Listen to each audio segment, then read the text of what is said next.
হে যুবক, তোমাকে বলছি, প্রয়োজন ছাড়া পৃথিবীতে তোমাকে কেউ ভালোবাসে না।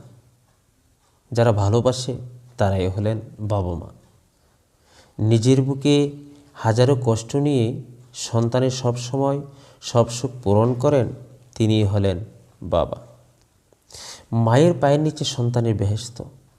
যারা মাকে কষ্ট দেবে তারা কখনো জান্নাতে যেতে পারবে না। যিনি সব সময় আশা করেন যে তার সন্তান তার মতোই একজন ভালো মানুষ হবে, তিনি হলেন বাবা। আল্লাহর ইবাদত করা যেমন ফরজ কাজ, তেমনিভাবে মা বাবার সাথে ভালো আচরণ করাও একই ধরনের ফরজ কাজ। মা বাবা না থাকলে চারদিকে অন্ধকার হয়ে যায়। ভালো থাকুক পৃথিবীর সকল বাবা মা। রব্বির হামহুমা কামা রব্বায়ানি সগীরা।